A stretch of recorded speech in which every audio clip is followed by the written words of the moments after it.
आगे बात करेंगे मेरठ की, जहां पर एक हत्या का मामला सामने आया है। गला दबाकर हत्या कर दी गई और यह हत्या बहन की भाई ने की थी प्रेम प्रसंग के चलते। 1 मिनट में आपको पूरी खबर दिखाते हैं। मेरठ के इंचौली में एक भाई अपनी ही बहन का हत्यारा बन गया। बहन की हत्या करते वक्त भाई के हाथ भी नहीं कांपे। बहन का कसूर सिर्फ इतना था कि वो दूसरे धर्म के लड़के के साथ प्यार करती थी और शादी करने की जिद पर अड़ी थी, जिसके बाद भाई हसीन ने पहले बहन की खूब पिटाई की और फिर बीच सड़क गला दबाकर उसकी हत्या कर दी। वीडियो में आप देख सकते हैं कि हसीन अपनी बहन का गला तब तक दबाता रहा जब तक उसकी सांसें नहीं थम गई। लड़की ने अपने भाई के हाथ भी पकड़े, गला छुड़ाने की पूरी कोशिश भी की, लेकिन हसीन के मजबूत हाथों में उसकी ही बहन की तड़प तड़प कर मौत हो गई।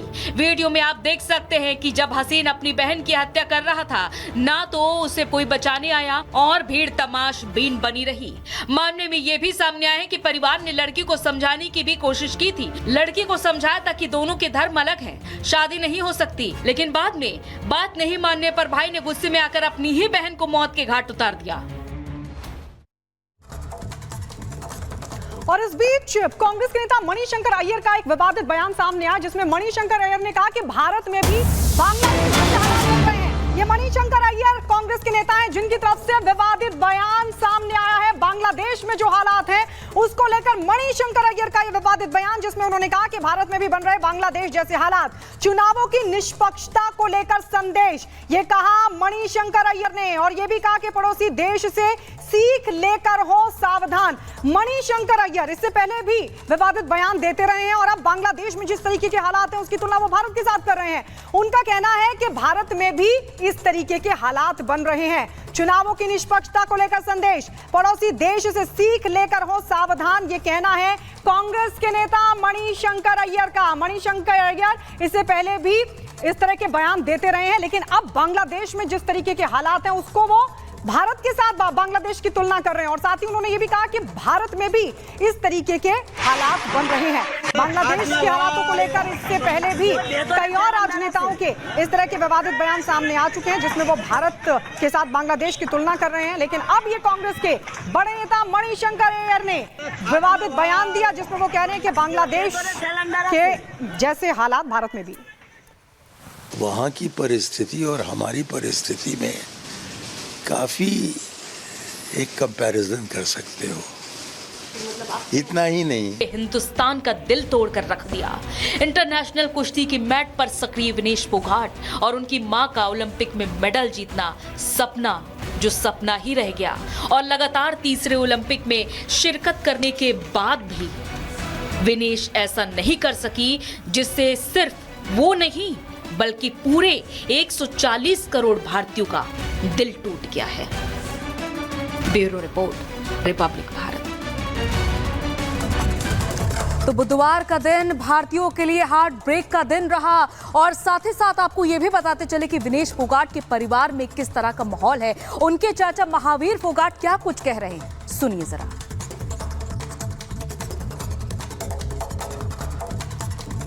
कि जो 16 ओलंपिक लिया उसमें जो उन्होंने पूरी आस उम्मीद थी गोल्ड मेडल की और 20 में थी, लेकिन रह गई। और 24 में तो पक्का ही होता भी जो ओलंपिक गोल्ड मेडल लेगी, और वो जो वंचित रहेगी डिस्क्वालीफाई कर दी। तो स्वाभाविक बात है, जो कोई भी हो तो क्यों उसकी जो आत्मा भराती है महसूस करता है छोड़ दो, इससे ऐसे दुख होता है उसको। भाई जो 3 इवेंट ले लिया उसने, ये तो ये वो आएगी, उससे सब मिलके बजरंग हम सब मिलके जो करेंगे उसको समझाएंगे, फिर इसके बाद में कोई फैसला होगा। दोबारा खेलने के लिए प्रयास करेंगे आप? हाँ बिल्कुल, ये तो कोशिश होगी 2028 के लिए, जो है उसको जो समझाएंगे, भी हम सब मिलके आएगी, जब बैठ करके करेंगे बात, भाई लड़ना है या नहीं, कैसी सब मिल बैठ के बात करेंगे। फोन पे बात हुई आपकी? ना, फोन पर बात नहीं हुई मेरी है। मेरी सुबह पता लगा था 5 बजे, भाई ऐसे से मैंने किया है ये। हरियाणा सरकार के जो मुख्यमंत्री हैं उन्होंने घोषणा की है, जो ओलंपिक का सिल्वर, हरियाणा सरकार के मुख्यमंत्री उन्होंने घोषणा की है ओलंपिक में जो सिल्वर मेडल की पुरस्कार है वो पुरस्कार देंगे 1.5 करोड़ रुपए की घोषणा की है और सरकारी सुविधाएं देने की बात कही है। क्या कहेंगे आप इसको लेकर? देखिए, जो कि बहुत बढ़िया है जो ये शुरुआत की है जो मुख्यमंत्री ने, जो प्लेयर जो सोचा भी, जो ने मान लिया भी उसका सिल्वर मेडल था, तो बहुत बढ़िया घोषणा है। तो मुख्यमंत्री का जो घोषणा उनको समर्थन करता? बिल्कुल समर्थन करता हूँ, बहुत बढ़िया कदम है ये। तो और बच्चों को भी कहीं ना कहीं प्रेरणा मिलेगी? बिल्कुल प्रेरणा मिलेगी। जो भविष्य में जो ऐसी घटना घटती है होता है तो ये पहल किया मुख्यमंत्री ने, धन्यवाद कि इसके जो गेम के प्रति जो इनकी सोच है, जो गेम को आगे बढ़ाना चाहते हैं, जो प्रोत्साहन राशि की जो घोषणा की है, धन्यवाद करता हूँ हरियाणा सरकार को। परिवार में और जो बच्चे हैं उनको भी तैयारी कराएंगे ओलंपिक के लिए? बिल्कुल, देखिए जब तो सांस रहेगा मेरी कोशिश होगी जो है भाई ओलंपिक गोल्ड मेडल के लिए। और जो हमारी जो 5 लड़कियों ने आपकी बार क्वालिफाई किया है, तो ये भी एक सौभाग्य की बात है जो हमारी लड़की आगे बढ़ रही हैं। जो उनके माँ बाप से, उन लड़कियों से, उनके कोचिंग से मैं निवेदन नरम प्रार्थना करता हूँ वो उन बच्चियों को जो आज से जो 28 के ओलंपिक के लिए तैयारी के लिए ज़्यादा मेहनत करवाएं। और मेरी शुभकामनाएं जो ना 2028 के में वो बेटियां भी दोनों गोल्ड मेडल लेके आई। और सीधे ग्राउंड जीरो पर सुमित हमारे साथ जुड़े हुए हैं चरखी दादरी से, उनके पास जाना चाहेंगे। सुमित, देखिए किस तरीके से पूरे देशवासी जो हैं वो निराश हो गए थे कल जब विनेश फोगाट को अयोग्य घोषित कर दिया, लेकिन उससे भी ज्यादा निराशा तब हुई जब विनेश फोगाट ने जो सोशल मीडिया साइट पर अपने रिटायरमेंट के लिए यहां पर कहा, यानी कि अलविदा कुश्ती कहा।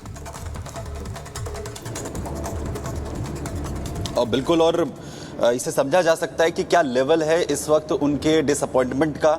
और जाहिर है एक खिलाड़ी अपने पूरे जीवन में इतने बड़े इवेंट के लिए कोशिश करता है, लड़ता है, और वो जब इस मुकाम पर आकर इस तरीके की वजह से अगर डिस्क्वालीफाई हो जाए तो उसके ऊपर क्या जो है बीत रही होगी। लेकिन उनके जो फैंस हैं और भारतीय जो फैंस हैं वो खास तौर पर ये उम्मीद कर रहे थे कि विनेश जो है वो एक बार फिर से वापसी करेंगे रिंग के अंदर और एक बार फिर वो कोशिश करते हुए नजर आएंगे। लेकिन आज सुबह जब उन्होंने इस तरीके का ट्वीट किया और उन्होंने अलविदा कहा कि वो अब कुश्ती नहीं लड़ सकती हैं, उनकी जो हिम्मत है वो जवाब दे चुकी है, इससे उनके फैंस बहुत ज्यादा निराश यहाँ पर हुए हैं। और कुछ देर पहले जो उनके चाचा हैं महावीर फोगाट, उनको भी हमारे दर्शकों ने यहाँ पर सुना, वो कह रहे हैं कि हम बात करेंगे विनेश से और समझाने की कोशिश यहाँ पर होगी, क्योंकि न सिर्फ उनका परिवार बल्कि पूरा देश इस वक्त उनके साथ खड़ा हुआ है। और सबसे बड़ी बात यह है कि सरकार की तरफ से अगर बात की जाए और हरियाणा सरकार के मुख्यमंत्री नायब सैनी, उन्होंने खास तौर पर यह कहा कि एक खिलाड़ी जो जीत कर मेडल लेकर आता है बिल्कुल उसी तरीके से स्वागत यहां पर विनेश फोगाट का किया जाएगा।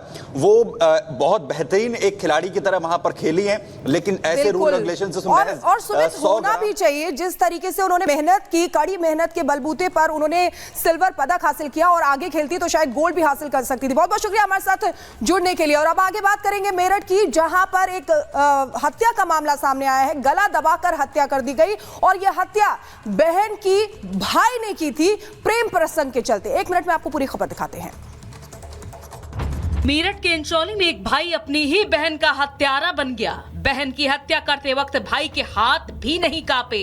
बहन का कसूर सिर्फ इतना था कि वो दूसरे धर्म के लड़के के साथ प्यार करती थी और शादी करने की जिद पर अड़ी थी, जिसके बाद भाई हसीन ने पहले बहन की खूब पिटाई की और फिर बीच सड़क गला दबाकर उसकी हत्या कर दी। वीडियो में आप देख सकते हैं कि हसीन अपनी बहन का गला तब तक दबाता रहा जब तक उसकी सांसें नहीं थम गई। लड़की ने अपने भाई के हाथ भी पकड़े, गला छुड़ाने की पूरी कोशिश भी की, लेकिन हसीन के मजबूत हाथों में उसकी ही बहन की तड़प तड़प कर मौत हो गई। वीडियो में आप देख सकते हैं कि जब हसीन अपनी बहन की हत्या कर रहा था, ना तो उसे कोई बचाने आया और भीड़ तमाशबीन बनी रही। मामले में यह भी सामने आया है कि परिवार ने लड़की को समझाने की भी कोशिश की थी। लड़की को समझाया था कि दोनों के धर्म अलग हैं, शादी नहीं हो सकती, लेकिन बाद में बात नहीं मानने पर भाई ने गुस्से में आकर अपनी ही बहन को मौत के घाट उतार दिया।